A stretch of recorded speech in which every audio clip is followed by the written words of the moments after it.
Hey Flock, I'm Mike from Epic Duck Studios and welcome to the Epic Hobby. Today I'm going to be showing you my technique for painting textured leather. So I'm going to be painting the jacket of this hassle-free miniature in a brown leather. To do that I'm going to be using a couple different Citadel shades. I'll be starting with RHINOX base. You basically just want a nice dark brown to start with. Then I'll be building up some color with MOURNFANG brown and SKRAG brown, and from there I'll probably move into some more earthier tones such as Citadel ZANDRI dust. What's going to be a little bit different about this technique is I'm going to be using blister pack foam, which you can get from just about almost any miniature manufacturer. You know, when you buy a miniature in a blister, it's often held in there to protect it a little bit with some blister foam. And I'll be using just a pair of tweezers to make a sort of ad hoc stippling brush out of the foam. I'm also going to have a shop towel on the side here to just blot extra paint off of the foam in the same way you would with dry brushing.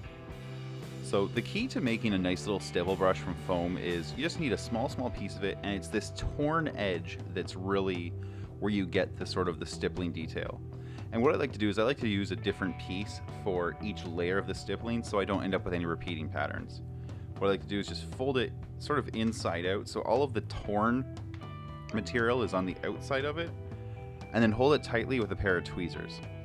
Now you want to make sure you leave enough of it away from the edge of the tweezers so that when you start dabbing the model you're not accidentally chipping the model up with the point of the tweezer, because that can and will happen. But you don't want to be holding so far back that it's just floppy and loose. So there's sort of a nice happy medium, and you'll find that through experimentation. So I'm going to begin by just base coating the leather with some RHINOX hide.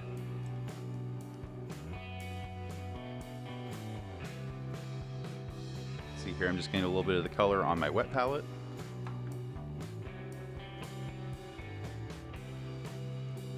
Now when I'm doing a miniature that I know is going to include this kind of detail, I like to do it first because the stippling, much like dry brushing, it's very easy to accidentally apply it to areas you didn't mean to. You know, it's very easy to just take it and, you know, in this case it would end up impacting his arms and some other areas.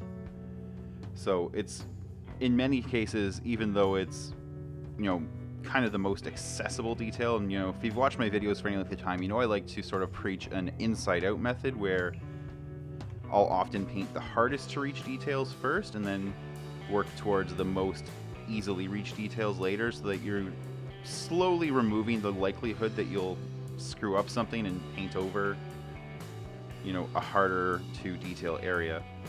This is sort of one of the exceptions to the rule, because I like to do this first so that I don't then stipple over something that might take a lot of work to detail.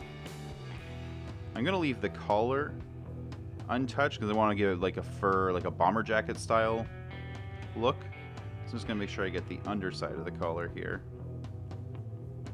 But the top side is going to have a nice fur ridge to it. And then just come along here, just getting that sort of inside edge where the zipper sits.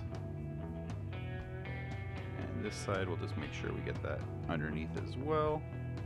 Alright, so there's the base coat. That's remarkably simple. It is a base coat after all.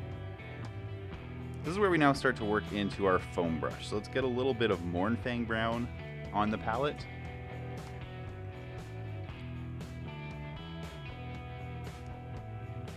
Now this may not be a very significant jump in color. The two browns are relatively close to each other. I mean, you can see one's definitely darker than the other, but we're going to be applying it in such a thin coat that may not matter. So sometimes you just don't see enough detail and you kind of want to jump up a whole other color just to, you know, get that more drastic change in. What I want to do is just dab in a little bit of the MOURNFANG brown into the sponge, and then start to blot it away on the shop cloth until you don't really see much coming off. And I'm going to load it up again and just repeat that process. So there should be a decent amount loaded up into the foam now. And at this point I'm just going to start dabbing it all over the RHINOX hide areas.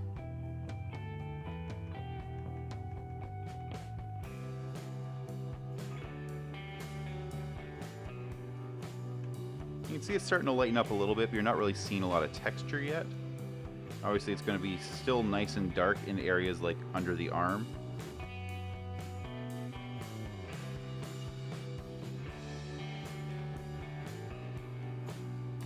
Just going to load that up one more time. You can see my foam's kind of a little bit unraveled,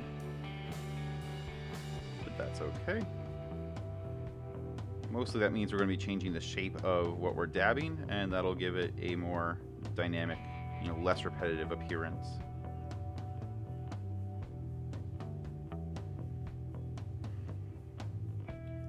Okay, so that is the base of the technique in a nutshell, but it's pretty flat right now, so I'm going to keep building up more color. So next I'm going to use a little bit of SKRAG brown, which has a little bit of an orangish tint to it. And I'm not going to bother getting another piece of foam out yet, just because we're not into the fine sort of detailing step of this, but the next color I will change out the foam. So I'm just dabbing that in again, loading it up a bit, and blotting it away. And repeat, just to make sure it's nice and loaded.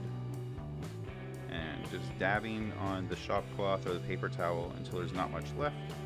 And then we can just start again.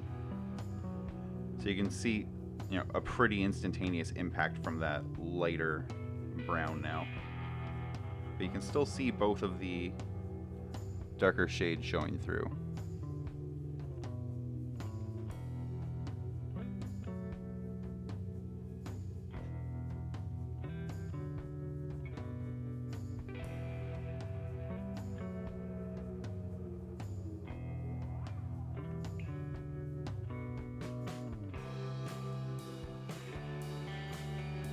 So now I'm going to go to a lighter color. I'm also going to get myself a new piece of foam. Thankfully we have a lot of it. Just going to rip a different corner here. That's actually probably a little too small, so I'm going to do one more.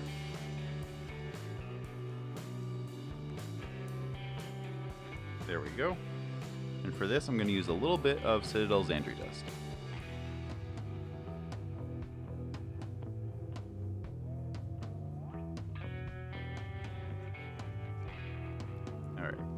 Got that now folded up into the tweezers.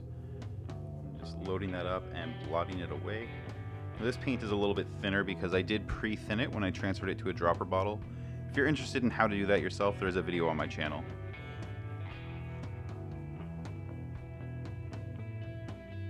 Now I'm being a little gentle here. I want to make sure that this isn't overloaded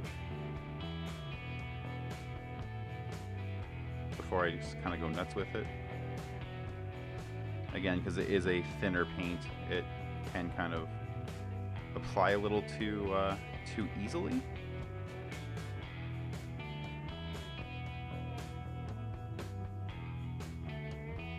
You can see now the details of like the pockets and the panel lines and so on are being brought out by this step. It's a little lighter now than I'd like it, but that's okay because we do have one step to go, and that's just giving this a quick little filter with some AGRAX Earthshade. So next I'm going to use a little bit of Citadel AGRAX Earthshade. I'm going to actually use this as more of a filter than an actual glaze or shade. And the difference between filtering and glazing is rather than letting it sit in all the crevices, I'm applying it evenly to the whole surface. I'm probably letting a little bit extra sit in the crevices, but for the most part what it's doing is tinting all the surfaces and bringing the colors together. We did step through a little bit of a reddish brown with the SKRAG brown there. And what this does is it kind of just sits on top of all the different colors we've used and brings them in line with each other a little bit better.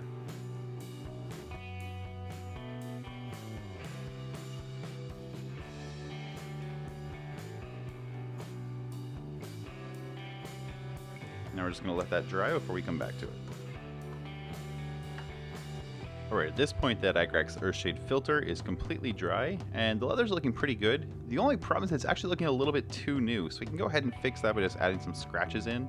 So all we need to add some scratches is our darkest color, in this case RHINOX base, and our lightest color, which is the ZANDRI dust.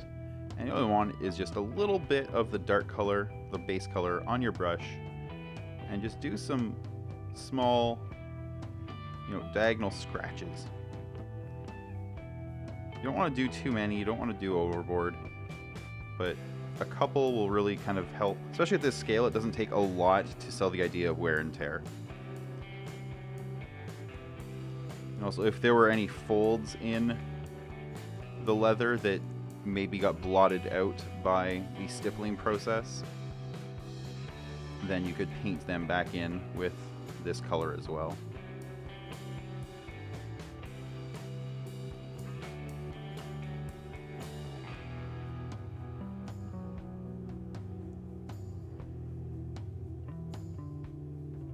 So once you've done a couple dark lines like that, you're going to want to take your lighter color and basically repeat, but you're going to want to be a little more selective now because you want to just come across the bottom of the lines you just painted.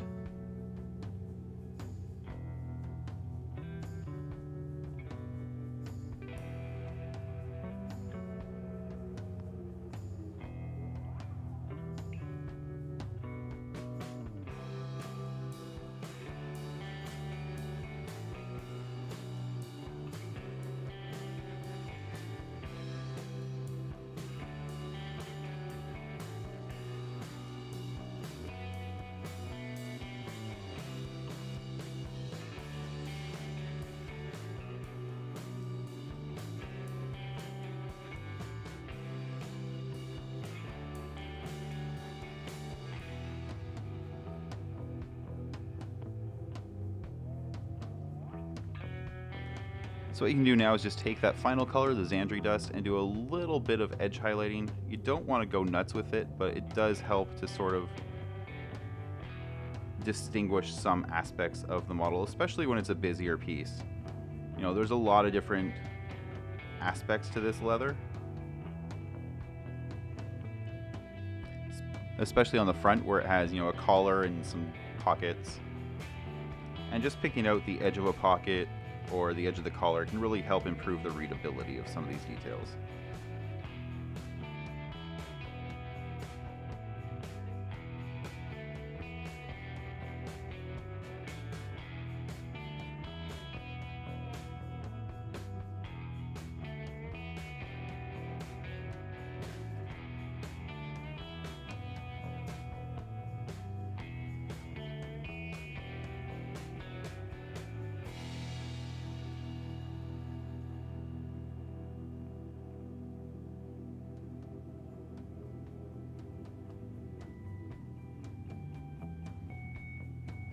Alright, that's it for my stippled leather technique. Here I've gone ahead and painted up the rest of the miniature just so you can see how it stands out against the other details.